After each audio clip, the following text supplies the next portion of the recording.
السلام عليكم ورحمة الله وبركاته. أهلا بيكم في حلقة جديدة من اختراع. إن شاء الله هنعمل تجربة بسيطة جدا جدا جدا مع بعض. إيه هي التجربة؟ ملف تسلا أو تسلا كويل. ملف تسلا أول حاجة سمي ملف تسلا طبعا تسلا مش بيذكركم بحاجة؟ العالم الفيزيائي نيكولا تسلا. العالم الفيزيائي نيكولا تسلا حاول ينقل الكهرباء لاسلكيا. طب إزاي ينقل الكهرباء لاسلكيا؟ بكل اختصار شديد عمل الملف ده بيعمل مجال مغناطيسي حواليه. المجال المغناطيسي اي حاجه تقطع المجال المغناطيسي تشتغل. اي حاجه هي مش اي حاجه، هي لها شروط معينه هنعرفها كمان شويه. بس زي ما بقول حاول ينقل الكهرباء لاسلكيا عن طريق المجال المغناطيسي اللي بينشأ حوالين الملف اللي هو عمله. ثانيه كده اوريها لكم. تشغل الدايره. اللمبه دي طبعا معروفه جدا وعند اي حد. هنقربها، لاحظوا اللي هي اشتغلت. هنبعدها، طفت. هنقربها، اشتغلت. ليه بتشتغل اول لما اقرب من الملف؟ لان انا كده بقطع خطوط المجال المغناطيسي اللي حوالين الملف. اخر خطوط المجال هنا كده مثلا. هنقرب كده، اشتغلت. المسافه ديت ممتده حوالين الملف، هي ده حدود الملف او حدود المجال المغناطيسي بتاعنا. طبعا لو عايز تكبر المجال المغناطيسي بتاعك تعمل ايه؟ تزود تزود عدد لفات الملف الثانوي او الملف الكبير او تزود الفولت بتاعك. بس مش هنقدر نزود الفولت قوي لان هنستخدم في الدايره بتاعتنا ترانزستور. الترانزستور محكوم بفولت معين، لو زودت عن الفولت ممكن ينحرق او يبوظ. فانت لو عرفت تجيب ترانزستور هتستحمل جهد عالي شويه ممكن تشغلها بكل بساطه. طب هنحتاج ايه في الدايره بتاعتنا او ازاي نعمل الدايره بتاعتنا؟ انا راسم على السبوره اللي ورايا رسم كروكي، واسف على الرسم بتاعي ومش لطيف قوي، بس ان شاء الله يوضح لنا ازاي نعمل الملف بسم الله. زي ما قلت عايزين ترانزستور يستحمل جهد عالي شويه، وانا جبت ترانزستور تي اي بي 41 سي. طبعا هو من نوع ان بي ان. باين ولا لا؟ باين. ان بي ان. ليه الترانزستور عشان نستخدمه من وجهة نظري انا شايف انه بيستخدموه هنا كسويتش. مش هنخش في تفاصيل كتيره، احنا هنبني الدايره ونشغلها. عايز تعرف تفاصيل اكتر عن ازاي الدايره بتشتغل بالظبط ممكن تبحث على جوجل. تمام. فانا هنحتاج ترانزستور، وطبعا الترانزستور الرجول بتاعته كالتالي. الرجل الاولى من على الشمال بي، بعد كده سي، بعد كده اي. لازم تعرف الرجول بتاعتك لان ممكن تجيب ترانزستور يكون سي بي اي.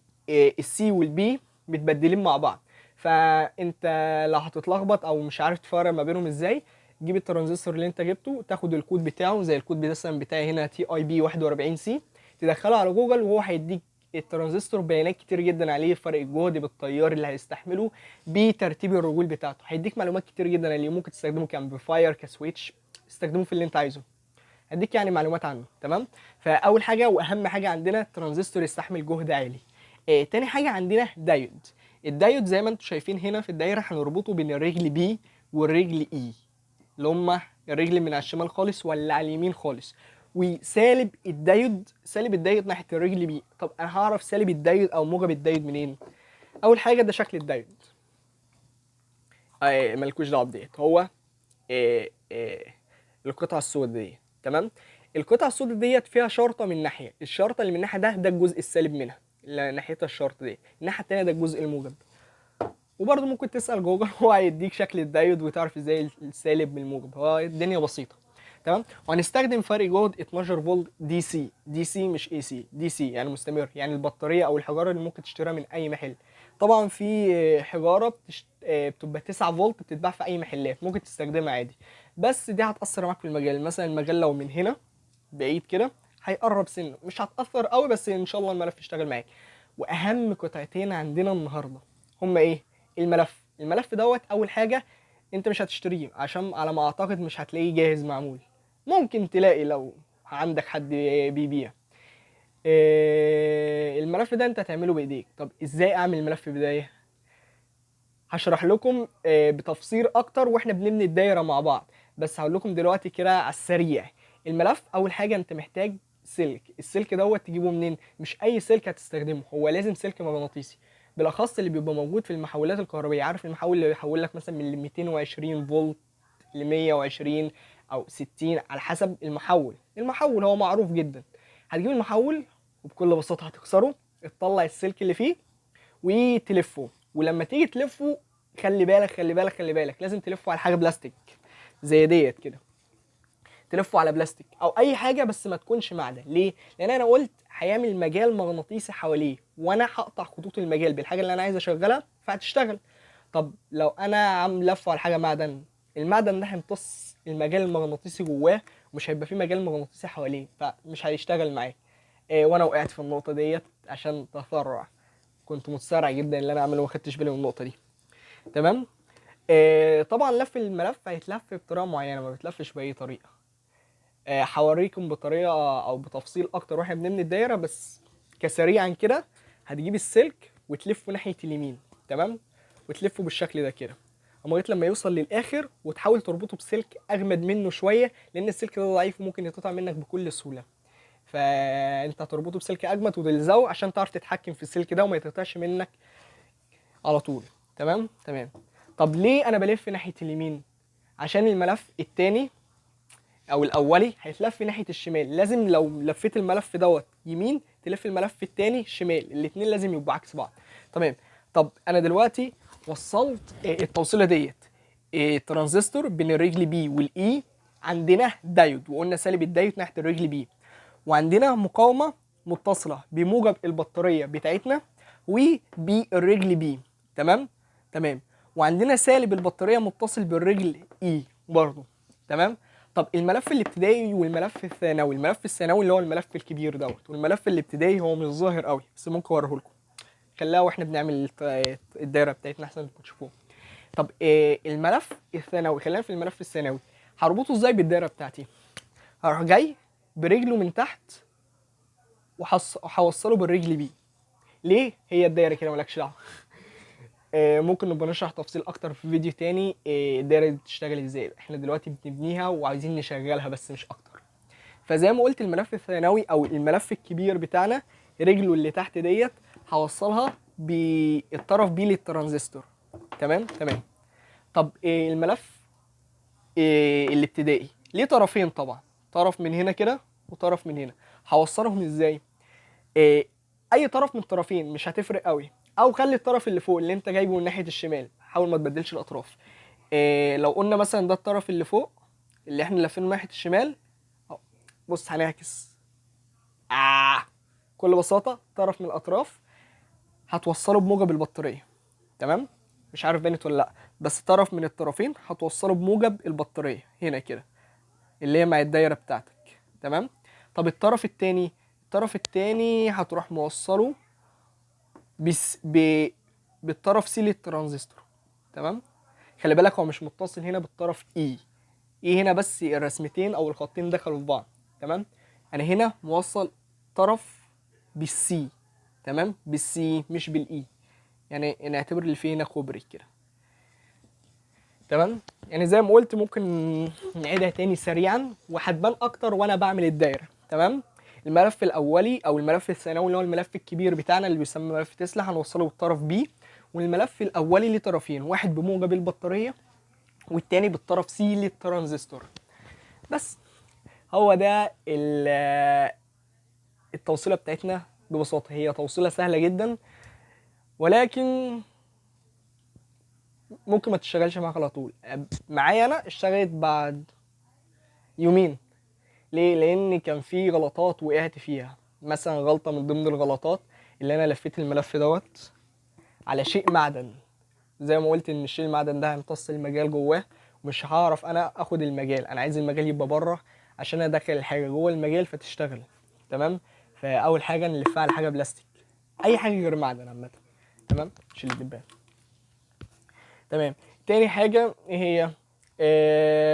تمام. السلك بتاع الملف قلنا لازم يبقى سلك مغناطيسي. لا تشتريه تقول للراجل كده مش عارف هيفهمك ولا لا، بس ان شاء الله يفهمك. او تجيب محول يكون كبير شويه عشان يبقى فيه عدد لفات كبيره، وتاخد السلك بتاعه وتلفه. النقطه بقى هنا ان السلك بتاعه بيبقى حواليه ماده عازله. الماده العازله دوت لازم تسيح الاطراف بتاعتها. يعني مثلا من هنا ده طرف الملف من فوق، ده حوالينه ماده عازله. هتجيب عود كبريت من بعيد كده، ما تقربش من السلك عشان السلك ضعيف هيتقطع منك. من بعيد كده تسيح الماده العازله وتروح شايلها، عشان الطرف عندك ده يبقى كده موصل، ما يبقاش حوالينه ماده عازله. ومن الناحيه التانيه وانت بتربط السلك ده، اخر السلك بتاع الملف برضه حوالينه ماده عازله، فانت هتسيح الماده العازله وتشيلها وتربط بالسلك ده. من مره من المرات بتاعتي ما كانش راضي يشتغل، اكتشفت ان انا ما كنتش مسيح الماده العازله هنا كويس، فما كان بالطبيعه ما كانش موصل للسلك بتاعي، فالتوصيله كان فيها شورت طبعا فمش هتشتغل. ف سيحت الماده العازله كويس وربطت السلك والحمد لله اشتغلت بعد فتره. فاهم حاجه وانت بتعمل الملف دوت، ما تيأس. جرب، انت ممكن تفشل مره 2 3 4 5 6 7 8 9 10 كتير قوي. انا قعدت 3 ايام تقريبا. وخد راحه يعني وانت بتلف الملف دوت، ما تلفوش على مره واحده، عشان لازم الملف دوت يكون اقل حاجه 600 لفه، واللفات عادي تبقى بعيده عن بعض، فمش لازم لفه منتظمه، تحت بعض وبعيد عن بعض سنه يعني، مش لازم. اهم حاجه ما تكونش فوق بعض. فدوت هيتعبك جدا وانت بتعمله. فاعمل مثلا ميايه واقعد على جنب استريح شويه، اعمل كمان ميايه واقعد استريح شويه، فمش لازم تعمله على مره واحده. نخش بقى على اهم حاجه عندنا النهارده، هو بناء الملف. بناء الملف زي ما قلنا هنجيب اي حاجه نلف عليها السلك بتاعنا عشان نعمل الملف الثانوي بتاعنا. طب هنجيب السلك منين؟ السلك دوت تشتري سلك مغناطيسي، او تجيب اي محول تكسره وتطلع منه لف زي ديت. يعني انا كان عندي محول بس كبير شويه، كسرته وطلعت منه اللفه ديت. تمام. طب ازاي الف الملف الثانوي عشان يشتغل معايا؟ اول حاجه لازم ديت تبقى بلاستيك او ازاز، اما المعدن مش هتنفع معانا، المعدن مش هتشتغل خالص. تمام. تمام. الملف او السلك دوت بيبقى عليه ماده عازله. الماده العازله دوت عشان طبعا انتوا زي ما شايفين هو مربوط او ملفوف على بعضه، فعشان ما يحصلش شورتس في النص. تمام. فبيبقى حوالينه ماده عازله، فاحنا عايزين هنسيح طرف الماده العازله ديت.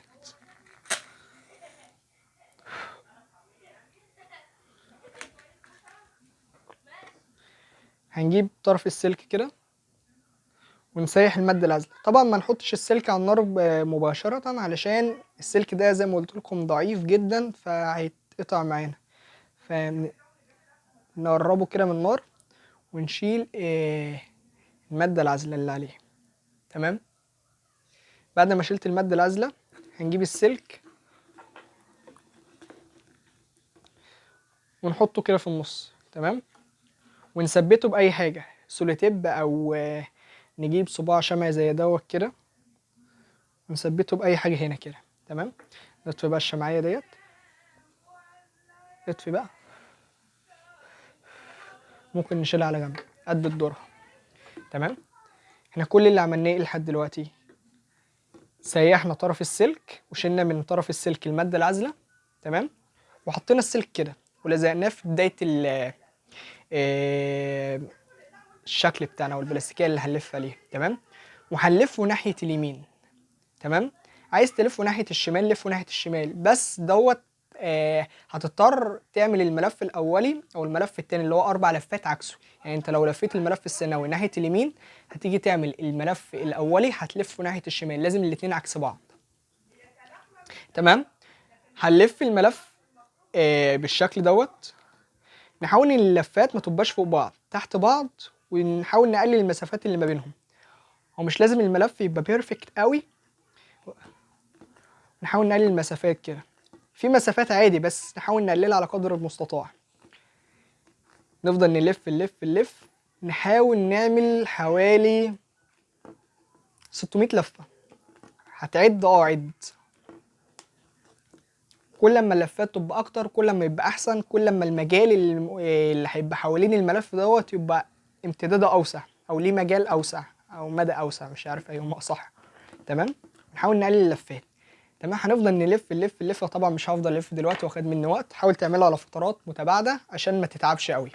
تمام. هتفضل تلف تلف لغايه لما توصل وتعمل الملف بتاعك بالشكل ده كده. تمام. تفضل تلف، ده بدايته اهوت، فضلنا نلف ناحيه اليمين لغايه لما وصلنا لاخر النقطه. بعد كده طرف السلك في الاخر خالص قلنا حوالينه ماده عازله، فانا برضو سيحت الماده العازله اللي في الطرف خالص وشلت الماده العازله كده، وربطت طرف السلك دوت بسلك تاني. ليه ربطته بسلك تاني؟ لان السلك دوت ضعيف جدا، لو جيت تتعامل معاه على طول هيتقطع منك، فانا ربطته بسلك اجمد منه، يعني السلك دوت كده مش هيتقطع معايا، فربطته بسلك اجمد منه. كده بقى معايا الملف الاولي. نركن ده كده على جنب. كده معايا الملف الاولي بالشكل ده. زي ما قلنا عشان توصل بسلك تاني لازم طرف السلك عليه ماده عازله، انا لو ما شلتش الماده العازله وربطت على طول كاني ما وصلتش حاجه هنا، مش هنقل كهرباء، في ماده عازله ما بينهم، فانا سيحت الماده العازله وربطته في سلك تاني ولزقته هنا، وبقى اصبح عندي ده الملف الثانوي، وده اهم جزء عندنا. عملت دوت، يبقى الباقي كله ان شاء الله يتعمل بسهوله وسلاسه. تمام. فاضل بقى الملف الاولي. الملف الاولي ده سهل جدا، برضه السلك لازم يبقى سلك مغناطيسي، مش ما ينفعش اي سلك وخلاص. لما جيت الفه انا حطيت له بس دعامه. هو انت حاول تلفه حوالين دوت كده، حوالين تجيب مثلا السلك دوت مفروض، حاول تلفه اول 4 5 لفات حوالين دوت عشان ياخدوا شكل اللفه دوت كده، ولزقهم كده بدعامه. برضو السلك دوت حوالينه ماده عازله، فانا جبت الطرف هنا سيحت الماده العازله ورحت رابط فيه سلك تاني من الناحيه دي. وطبعا وانا بلف الملف لفيته بقى ناحيه الشمال، يعني الملف دوت انا قلت لك واحنا بنلف هلفه ناحيه اليمين كده. الملف دوت وانا بلفه بدايه اهو، ما لفتش ناحيه اليمين، انا لافف ناحيه الشمال. لا انا ماسكه بالعكس، انا لافف ناحيه الشمال. الملف الثانوي اهو مساره اهوت ناحيه الشمال. تمام. لازم دوت لو مشيت ده يمين تمشي ده شمال، ولو مشيت ده شمال تمشي ده يمين، لازم الاتنين عكس بعض. واهم تاني نقطه عشان الملف بتاعك يوصل، عشان انا عانيت عقبال ما شغلته، قعدت يومين او 3 بسبب اخطاء بسيطه جدا ما كنتش واخد بالي منها. السلك بيبقى حوالينه ماده عازله، لازم تسيح الماده العازله ديت باي كبريت او اي حاجه وتوصله بالسلك تاني عادي كده بالشكل ده. كده بقى معايا الملفين الابتدائي والثانوي او الاولي والثانوي. محتاج معايا ايه تاني النهارده؟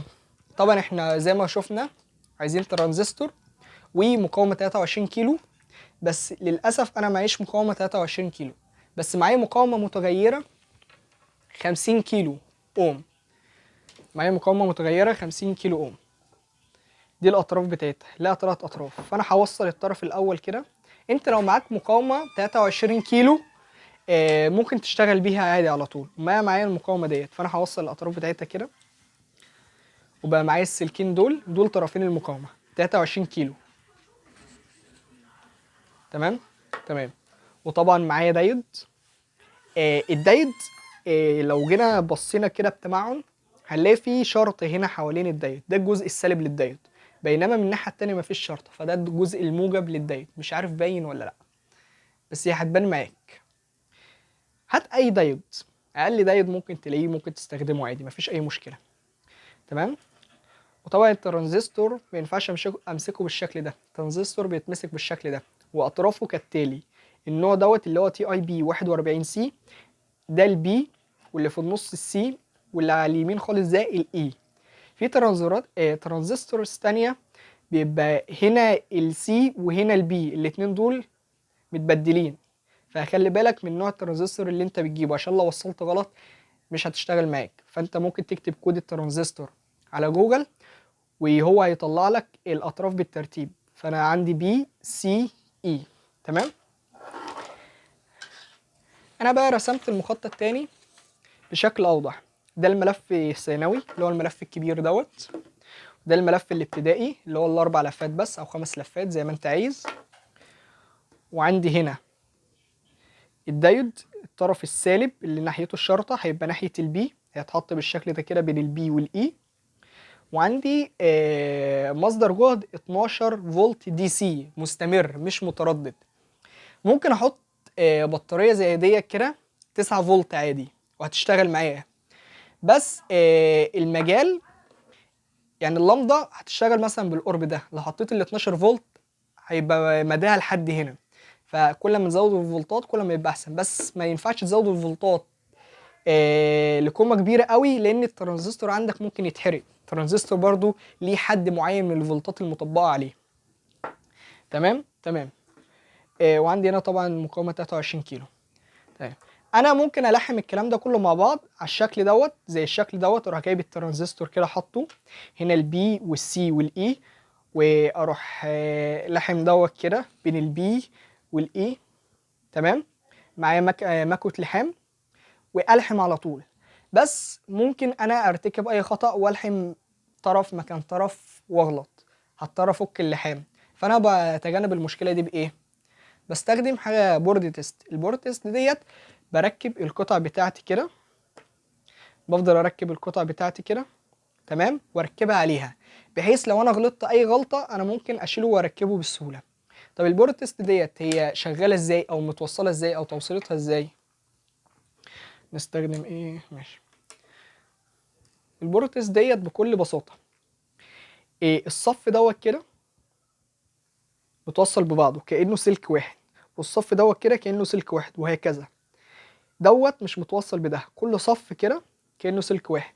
وكمان ده ملوش علاقة بده، يعني الواحد اتنين تلاتة أربعة خمسة، الخمس نقط دول كأنهم سلك واحد، والخمس نقط دول كأنهم سلك واحد، وهكذا. تمام.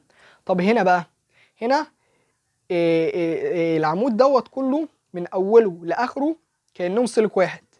لا آسف، هو من هنا لهنا، أنا عامل هنا شرطة صغيرة هنا، من هنا لهنا كأنهم طرف واحد، ومن هنا لهنا كأنهم طرف واحد. تمام. تمام. هي انت بس ممكن تلاقي صعوبة تفهم ديت في الأول، بس هو الموضوع سهل جدا وتتعود عليه بكل سهولة. تمام. لما أجي أحط الترانزستور بتاعي، هل ينفع أحطه كده بالشكل دوت كده؟ لأ. ليه؟ لأن أنا قلت دوت كده كأنه سلك واحد، أنا كده كده حاطط 3 رجول الترانزستور موصلهم ببعض، هل ينفع؟ طبعا لأ. فأنا الترانزستور يتحط بالشكل ده.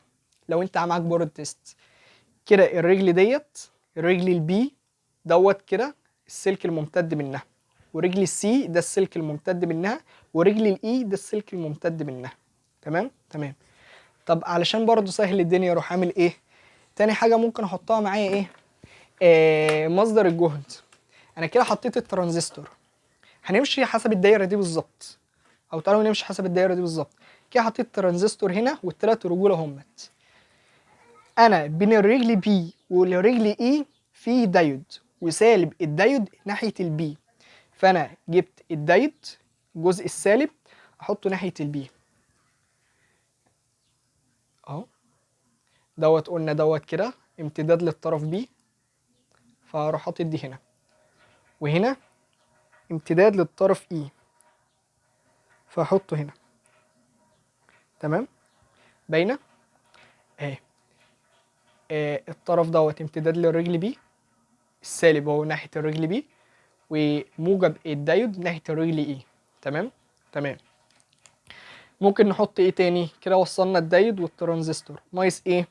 ممكن نحط المقاومه. انا المقاومه عندي طرفين المقاومه همت، انا ما عنديش مقاومه 23 كيلو، فانا ممكن استخدم مقاومه متغيره 50 كيلو واظبطها في النص، فهتدينا 25 كيلو حاجه زي كده. خلي بالكم مش لازم 23 كيلو بالظبط، هو ممكن من 20 كيلو لحد 30 كيلو. تمام. تمام. المقاومه بقى متوصله ازاي؟ متوصله رجل من المقاومه هيت ناحيه الطرف بي، فانا رجل من المقاومه حطها ناحيه الطرف بي. تمام. رجل المقاومه الاولى ناحيه الطرف بي اهوت، فانا رجل من رجول المقاومه ده انا موصل دوت بالمقاومه، رجل من رجول المقاومه في الطرف بي. طب الرجل التانية من رجول المقاومه محطوطه فين؟ محطوطه ناحيه مصدر الجهد ال 12 فولت، فانا مثلا احطها بقى في اي حته، ممكن نقول من هنا هنحط ال 12 فولت مثلا هنا. تمام. تمام. فكده وصلت المقاومه. طب عشان بس ما نتلخبطش نوصل ال 12 فولت عشان الدايره بتاعتنا تبقى متكامله شويه. ال 12 فولت اجيبهم منين؟ قلت ممكن تجيب بطاريه زي ديت، ده الموجب بتاعها وده السالب بتاعها. موجب ال 12 فولت احطه مثلا هنا، قلنا دوت كده كله على بعضه امتداد لنفس الخط، فده كله متوصل ببعضه. فانا موجب البطاريه متوصله بالمقاومه، موجب البطاريه متوصله بسلك المقاومه اهو. تمام. والطرف التاني من المقاومه ده السلك التاني من المقاومه اهوت متوصل بالطرف بي. تمام. تمام. ناقص ايه؟ الطرف السالب من البطارية لو شفنا متوصل بالإي، طرف السالب البطارية متوصل بالرجل إي، فأنا ممكن أهو سالب البطارية أهوت هوصله بالرجل إي. مش هنتوه، هو الموضوع سهل.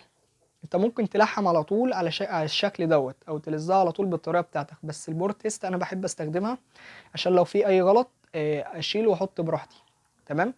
موجب البطاريه وصلتها بطرف المقاومه، والطرف التاني من المقاومه وصلته بالطرف بي بالرجل بي، سالب البطاريه متوصله بالرجل اي. ده سالب اهو البطاريه اللي هو السلك ممكن نقوله اسود مجازا حاليا عشان ماليش في الالوان قوي. متوصله متوصل اهوت بالاي اهوت بالاي اللي هو الاخير اهو الاي. تمام تمام. انا بحاول اطول واقول بالتفصيل عشان ما يبقاش في اي غلطات، لان الدايره ديت ما بتشتغلش من اول مره. تمام تمام. طب احنا عندنا ايه تاني؟ احنا قلنا الملف الثانوي في الرجل اللي تحت متوصله برضو بالبي اهي. الملف الثانوي متوصل بالبي، ده الملف الثانوي بتاعه. السلك اللي تحت هجيبه هوصله بالبي. طب فين البي بتاعي؟ البي بتاعي قلنا الرجل الاولى بي، الرجل اللي في النص سي، الرجل الاخيره اي، فانا برضه هوصل بالرجل بي اللي في النص، اللي على الطرف اللي على الشمال خالص الرجل بي. طبعا احنا فهمنا كل رجل متوصله ازاي. تمام عشان ما يحصلش لخبطه. كده الرجل بي متوصل بالملف بتاعنا. تمام تمام. طب الملف الاولي بقى اوصله ازاي؟ الملف الاولي اهوت. تمام. رجل منه متوصله بالسي، ورجل منه متوصله بموجب البطاريه. تمام تمام. فبكل بساطه ده الملف الاولي، ليه رجلين اللي هم دول. قلنا رجل منه اهوت هنحطه بالشكل ده، رجل منه متوصله بالسي، ورجل منه متوصله بموجب البطاريه. طب انا هاخد اول رجل اهي. فين موجب البطاريه؟ البطاريه اهي. موجب البطاريه اللي هو السلك الاحمر، هحطها جنب السلك الاحمر اهو. دي اول رجل من الملف. طب الرجل التانية من الملف متوصلة فين؟ بالطرف سي. طب فين سي؟ اللي هو الطرف اللي في النص، اللي هو الطرف اللي في النص. تمام. ممكن ما يكونش باين قوي بس انت لو مشيت على حسب المخطط بالظبط هتظبط معاك. تمام تمام. فاضل ايه دلوقتي؟ آه بطارية، موجب البطارية داخل في الطرف المقاومة. هو المفروض دلوقتي الدايرة تشتغل معانا، هل هتشتغل ولا مش هتشتغل من أول مرة؟ ممكن بس نظبط بس ديت كده. هحطها بالعرض، انت ممكن تحطها بالطول عادي، بس انا هحطها بالعرض عشان مدى التصوير. احنا قلنا اه احنا مغيرناش اي حاجة خالص، بس انا بعدل بس الشكل. تفتكروا هتشتغل من اول مرة ولا هيبقى فيها عيب وهنضطر؟ تمام. ادي دي اللمضة بتاعتي اللي هختبرها. بسم الله. ما اشتغلتش. اوه. تمام. اكيد في حاجة سلك مثلا مش متوصل كويس، بيلخلخ حاجة من دي. بسم الله. ان شاء الله تشتغل.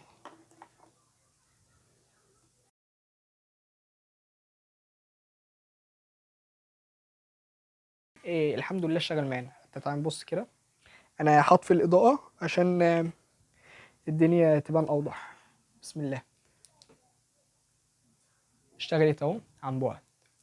طبعا كل لما اقرب الاضاءة هتزيد، لان المجال اللي حوالين الملف بيكون كثافته اعلى طبعا قريب من الملف. طب اخر المجال ده فين؟ هنفضل نبعد نبعد نبعد نبعد، بس يعني المجال اخره الحتة دي بالظبط. طبعا فوق وتحت ويمين وشمال وحوالينه وكده. تمام تمام. طب تعالى نجرب ديت. بصوا اشتغلت. طب تعالى نبعد. خلوا بالكم اهو.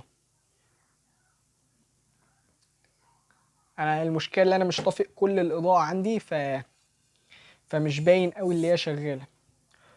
طبعا كل ما اعلي الفولت كل ما اضاءه دي، كل ما المجال هنا يزيد، كل ما اضاءه دي تعلى. بس المشكله اللي انا هنا محكوم بفولتيه معينه للترانزستور، لاني لو عليت فولت اكتر من كده الترانزستور هيبوظ. فانا مطبق 12 فولت بس، ممكن اعلى مثلا لحد 15 حاجه زي كده. طب طبعا ممكن استخدم بطاريه. طب انا لو ما جبتش بطاريه 9 فولت، البطاريه 9 فولت هتشتغل، بس المجال مثلا هيبقى لحد هنا، مش هيرجع معاك لكده، مش المجال المغناطيسي عندك مش هيبقى واسع كده. طب اجيب 12 فولت منين؟ ممكن نجيب اي ادابتور. ايه هو الادابتور؟ اللي هو ثانيه هوريه لكم. نعلي الاضاءه تاني. بسم الله. ده الادابتور، معرفش بنطق اسمه صح ولا لا، بس ان شاء الله بنطقه صح.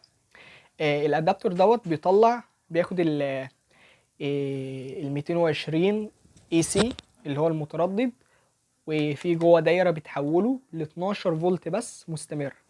لو جيت قرأت هنا كده هيقول لك الانبوت، هو بس الكلام صغير جدا فمش هيبان، فمكتوب عندي ايه اللي الانبوت 220 فولت متردد اللي هو اي سي، والاوتبوت بيطلع 12 فولت مستمر و1 امبير.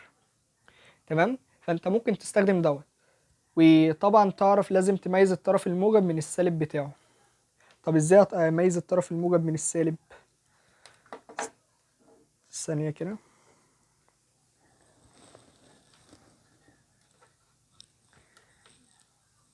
الطرف السالب بتاعه هتلاقي عليه شرط، هتلاقيه ملون وعليه شرط، ده الطرف السالب.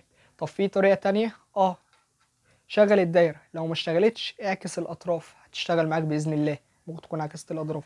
بس هو الأكيد عندي وأنا لسه واخد بالي من الحتة ديت إن الطرف السالب عليه شرط اهيت.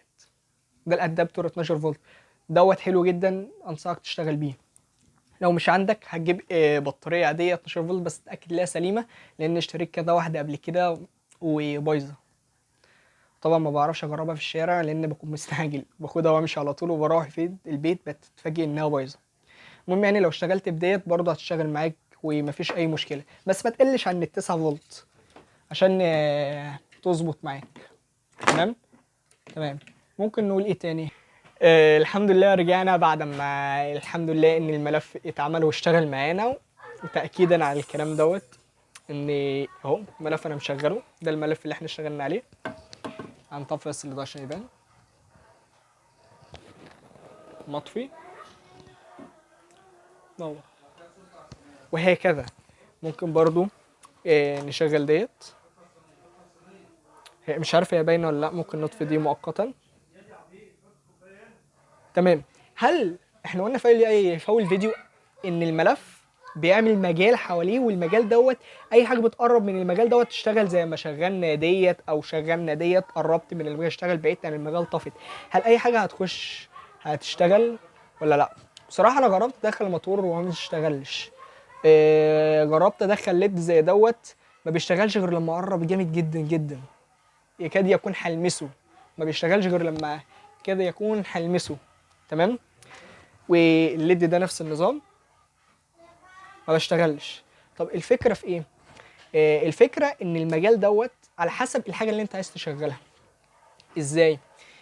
ده بيعمل مجال حواليه. تمام. طب فكره عمل دي ايه؟ جوه غاز، الغاز دوت لما يوصل له كهرباء من هنا كده التشغيل العادي، الغاز ده بينور. تمام. طب هو ليه بيشتغل لما قرب بقى من هنا؟ المجال اللي بيبقى حوالين الملف بيقطع الغاز اللي جوه وبيخليه يشتغل من غير ما يوصل كهرباء. يعني هو بيعتمد على الحاجه اللي انا عايز اشغلها. نفس الكلام هنا. هنا بس هنا مفيش غاز. انا حاولت ابص في البتاع ديت كده، انا ما اعرفش هي تتركب من ايه بالظبط، مفيش غاز. بس اللي انا لمحته ان في ملفين جوه. الملفين دول لما خطوط المجال اللي حوالين الملف دول يقطعوا الملف اللي جوه اللمضه اللي هنا، اللمضه بتنور.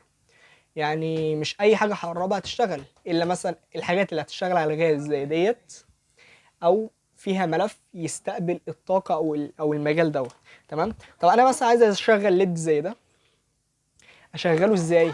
احط له ملف دوت ليد.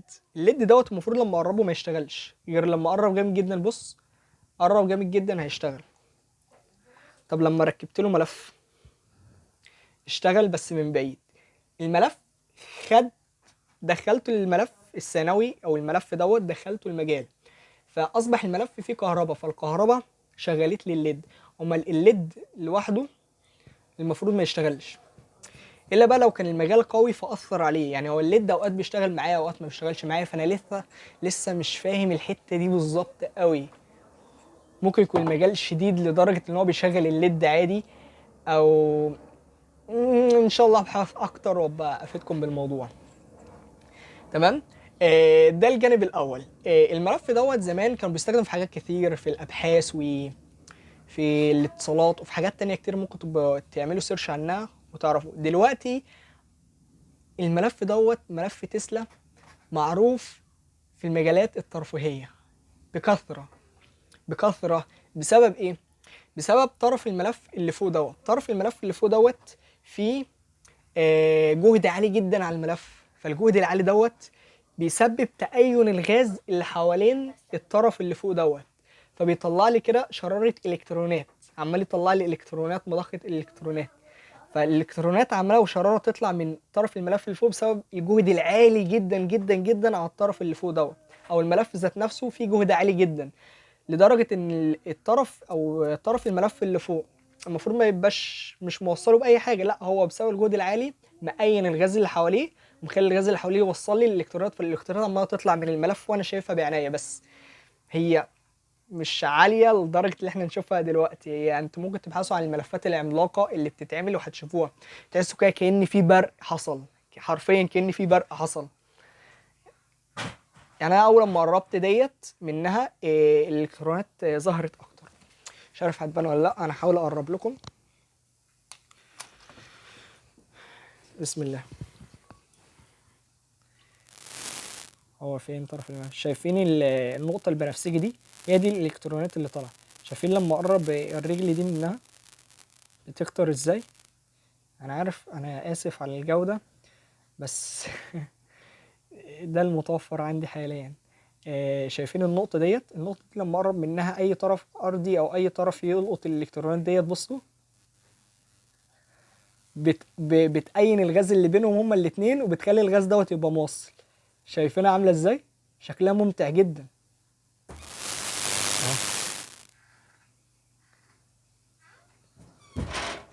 وشكرا. سلام.